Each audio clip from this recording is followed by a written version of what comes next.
Mesdemoiselles, Messieurs, nous allons passer à un grand C, les autorisations d'urbanisme, actes administratifs. Les autorisations d'urbanisme, actes administratifs. Les permis de construire, les permis d'aménager, les déclarations préalables, les permis de démolir sont des actes administratifs. Et on va pouvoir rattacher ces permis et autorisations d'urbanisme à un ensemble de théories relatives à ces actes administratifs.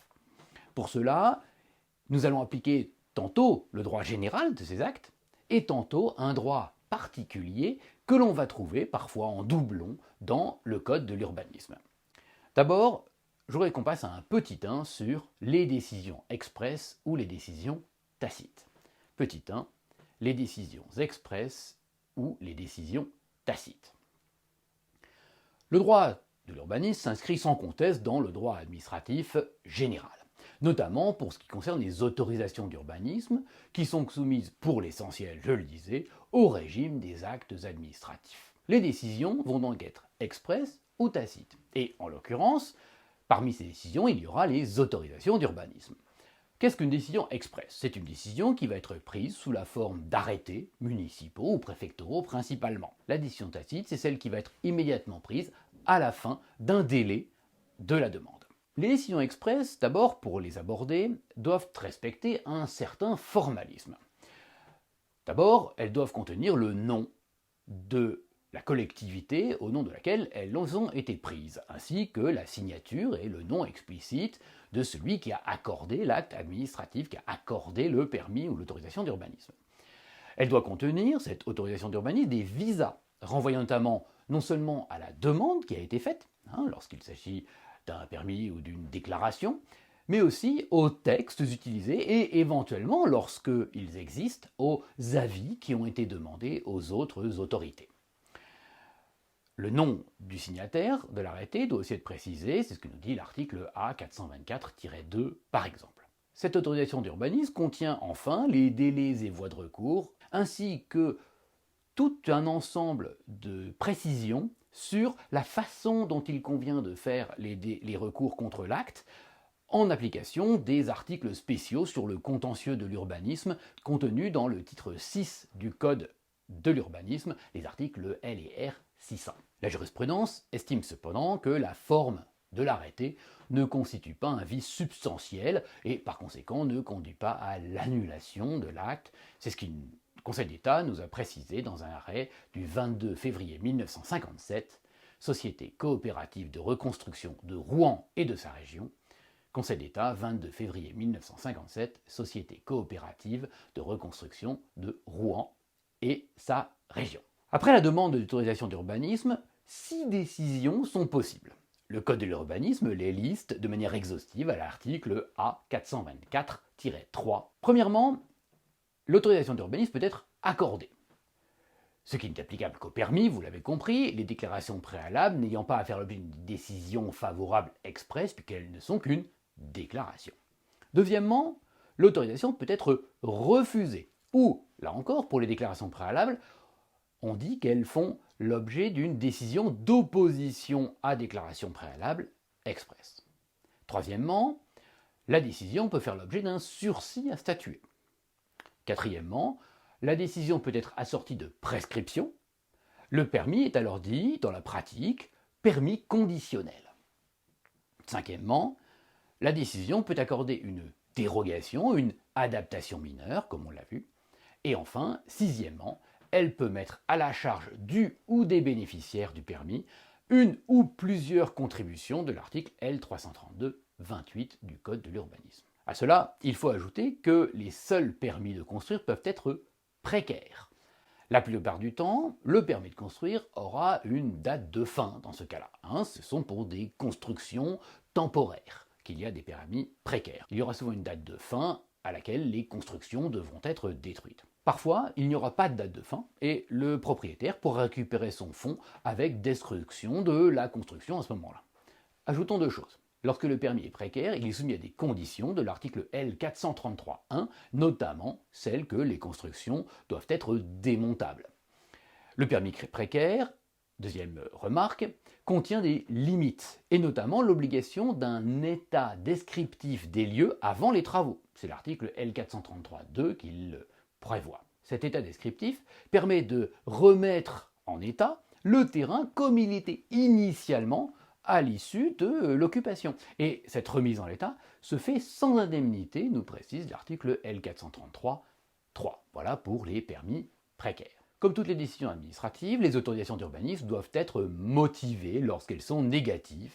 C'est ce que rappelle l'article R424-5 du Code de l'urbanisme. Trois principales hypothèses dans lesquelles elles sont motivées, soit du fait du rejet de la demande, c'est-à-dire du refus du permis ou de l'opposition à déclaration préalable, soit du fait des prescriptions qui sont ajoutées, auquel cas il faut motiver, justifier les prescriptions qui sont ajoutées au permis, on l'avait déjà vu, soit lorsque ces autorisations d'urbanisme contiennent des dérogations ou des adaptations mineures. Dans ces trois cas-là, eh bien, on va devoir motiver le permis. Cette règle spéciale du Code de l'urbanisme, de l'article R424.5, se cumule aux obligations du Code des relations entre le public et l'administration du CREPA. Auparavant, une jurisprudence laissait entendre que le droit de l'urbanisme était spécial et qu'il empêchait l'application notamment de la loi de 1979 qui a été codifiée dans le CREPA. Depuis un arrêt du Conseil d'État du 30 avril 2003, M. Emad Khashoggi, numéro 239-245, 30 avril 2003, M. Emad Khashoggi, numéro 239-245, eh bien, le Conseil d'État a bien dit que la règle spéciale du Code de l'urbanisme n'empêchait pas l'application du Code des relations entre le public et l'administration. En effet, le CREPA met en place, en cas d'urgence absolue, une exception à l'obligation de motivation, en permettant que l'administré demande la dite motivation dans les délais du recours contentieux et en obligeant l'administration à lui répondre sous un mois. C'est l'article L211.6 du CREPA. Eh bien, cet article L206 s'applique aussi en cas d'autorisation d'urbanisme. En cas d'urgence absolue, l'autorité donnant le permis peut donc ne pas motiver en pouvant donner la motivation après dans le délai du recours contentieux. Ensuite et surtout, en cas de décision implicite, l'article L232-4 du CREPA prévoit que la motivation puisse être demandée, là encore, a posteriori. C'est-à-dire que puisque la décision est implicite, la décision de refus, cela arrive, on va le voir, eh bien l'acte implicite ne peut pas être motivé. On ne peut pas motiver alors qu'en réalité on ne répond rien, et que c'est à l'issue du délai qu'il y a un refus. Dans ces cas-là, au moment où la décision arrive, au moment où le délai est terminé, eh bien la personne qui a subi ce refus va pouvoir demander à l'administration de motiver sa décision ex post. Après avoir vu les décisions express, voyons les décisions tacites. Ces décisions tacites sont par principe des décisions d'acceptation, c'est-à-dire des octrois de permis ou des non-oppositions à déclaration préalable. Le récépissé fait alors office de document valant permis. Alors, cette situation est en application depuis longtemps en droit de l'urbanisme. Elle est reprise aujourd'hui à l'article R421.1 du Code. Et cela bien avant que le CREPA, qui prévoit la même chose dans son article 231.1, inverse la situation par rapport au droit administratif tel qu'il existait auparavant. Vous savez qu'en droit administratif général, aujourd'hui, ne pas répondre à un acte express, l'acte tacite, vaut acceptation, mais qu'il y a des centaines d'hypothèses dans lesquelles eh bien, la non-réponse de l'administration vaut refus dans des listes entières. Eh bien, cette situation est aussi celle du droit de l'urbanisme depuis bien longtemps et aujourd'hui. Il s'ensuit naturellement que le refus de permis ou l'opposition à déclaration préalable sont en principe explicites. Mais les octrois de permis, eux, peuvent être tacites ou express. Les deux situations se rencontrent. On va voir cependant quelques cas dans lesquels il y a un refus implicite, c'est-à-dire pas un octroi implicite, mais un refus implicite, lorsque l'administration ne répond rien. Il s'agit notamment d'hypothèses dans lesquelles l'octroi serait irréparable en cas d'erreur. On trouve toutes ces exceptions aux articles R424-2 et 3 du Code de l'urbanisme. Pour ne citer que les plus importantes, verrez qu'elles ne sont pas très nombreuses malgré tout. On va trouver les projets sur les immeubles inscrits au titre des monuments historiques. Il est raisonnable de penser ça, c'est vrai que l'administration qui ne bouge pas et qui permet de détruire ou de modifier un monument historique, ce serait un petit peu choquant. Les projets soumis à enquête publique, les projets dans le cœur des parcs nationaux, et puis les projets soumis à autorisation d'urbanisme commercial ou de cinéma. Vous voyez que dans ces hypothèses, eh bien, il y aura à l'issue du délai un refus implicite et non pas, comme le principe le pose, un octroi implicite de l'autorisation d'urbanisme. Passons maintenant à un petit 2. Petit 2, le caractère exécutoire des autorisations d'urbanisme. Petit 2, le caractère exécutoire des autorisations d'urbanisme. On dit qu'un acte administratif est exécutoire lorsqu'il doit ou peut être appliqué, c'est-à-dire lorsqu'il produit des effets juridiques. Concrètement, un permis ou une déclaration préalable sont exécutoires lorsqu'ils permettent la construction, la destruction ou l'aménagement qui est prévu, mais aussi vis-à-vis des tiers lorsque les recours peuvent être déposés contre eux. Pour ce qui concerne les pierres, justement, le permis est exécutoire immédiatement lorsqu'il émane de l'État. Quels sont les cas dans lesquels il émane de l'État ? Eh bien, c'est les cas où c'est le préfet qui signe le permis, mais aussi ce sont les cas dans lesquels ce sont les maires qui le font au nom de l'État. A l'inverse, lorsque le permis émane d'un EPCI ou de la commune, eh bien, il ne devient exécutoire qu'après sa transmission au préfet. Le Code de l'urbanisme le dit dans l'article L 424-7, qui en réalité renvoie au droit administratif général que l'on retrouve aux articles L 2131-1 et 2 du Code général des collectivités territoriales.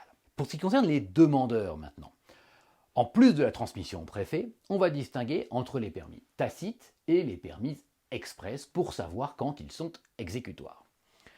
Le permis de construire ou d'aménager express, c'est-à-dire celui qui a demandé reçoit une réponse, devient exécutoire par principe lorsqu'il est notifié, c'est-à-dire au moment de cette décision express. C'est le cas en droit administratif général pour les actes individuels d'ailleurs.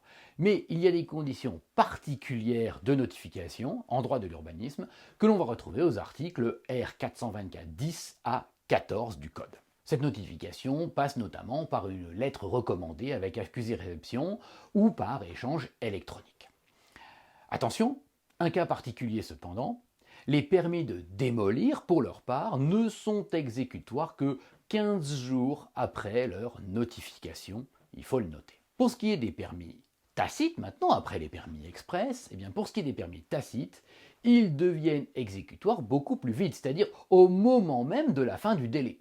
C'est ce que nous précise l'article L 424-8 du Code de l'urbanisme. Là encore, sauf pour les permis de démolir. Pour ce qui concerne maintenant les délais de recours, la publicité est plus importante en réalité que le caractère exécutoire de l'acte. Le Code met en place une fausse, double publicité de l'autorisation d'urbanisme. L'article R 424-15 du Code prévoit en effet qu'il y a en même temps un affichage sur le terrain et un affichage en mairie. Au départ, pendant longtemps, il fallait véritablement ces deux publicités, cette double publicité du même acte plutôt, pour ouvrir les délais. En réalité, aujourd'hui, l'affichage en mairie est toujours obligatoire, mais il n'a plus d'influence sur le départ du délai de recours.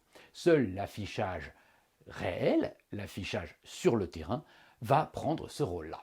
Cet affichage central, celui sur le terrain, doit respecter certaines obligations. D'abord, il doit durer 2 mois de manière continue. La difficulté, vous le comprenez, est de prouver le caractère continu de l'affichage. Bien souvent, en pratique, le bénéficiaire fait faire des constats d'huissier au début et à la fin, et même souvent au milieu de ce délai de 2 mois, pour démontrer qu'il y a eu un affichage constant. Le problème est que toute preuve apportée qu'à un moment ou à un autre de ces délais de 2 mois, le panneau n'était pas en place, suffit à interrompre ce délai de 2 mois et la publicité qui a été faite par exploit d'huissier perd tout son intérêt. De manière amusante, il faut noter que le tribunal administratif de Grenoble a accepté que la preuve de la continuité de la publicité viennent de photographies postées sur Facebook par le bénéficiaire du permis. C'est-à-dire que le bénéficiaire du permis, tous les jours, est venu avec un journal sur lequel on pouvait lire la date du jour et s'est fait prendre en photo devant l'affichage du permis. Cela a démontré tous les jours sur Facebook qu'il y avait un permis qui était affiché de manière continue. La chose est amusante, on va la retrouver, un arrêt du tribunal administratif de Grenoble, donc du 27 juin 2011. Monsieur Villemain, V-I-2-L-E-M-A-I-N, numéro 110 27 85. Ces panneaux d'affichage ont été modifiés plusieurs fois car ils comprennent des mentions obligatoires et des délais de voie de recours prévus dans le code. La forme du panneau d'affichage est un arrêté dans le code de l'urbanisme. Attention à bien prendre le dernier formulaire à jour lorsque on publie un panneau sur les lieux. Il faut bien dire que les magasins de bricolage dans lesquels on les achète parfois ne sont pas complètement à jour du code de l'urbanisme et préfèrent vendre leurs anciens panneaux plutôt que de les jeter quand le modèle de panneau est modifié, à moins qu'ils ignorent que le modèle de panneau ait été modifié. Ce panneau, d'ailleurs, il est précisé qu'il doit faire plus de 80 cm de haut et surtout, il doit se voir depuis la rue. Lorsque cette publicité n'a pas été faite, les recours ne sont cependant pas sans limite. Le code prévoit en effet qu'il est ouvert jusqu'à 6 mois après la fin de la construction de l'immeuble, depuis la loi Elan de 2018. Auparavant, depuis 2007, il était prévu que ce délai soit d'1 an après la fin de la construction. C'est avec ces éléments sur le permis, et nous aurions pu continuer encore un petit peu, mais le programme tel qu'il est prévu dans les heures que nous avions est terminé. Et donc c'est avec ces éléments que nous terminons donc ce cours de droit de l'urbanisme que j'étais ravi de faire avec vous, malheureusement un peu éloigné, mais heureusement toutes nos séances de chat nous ont un petit peu rapprochés, et j'espère vous retrouver en direct au second semestre, en vrai, dans un amphithéâtre. Au revoir à tous.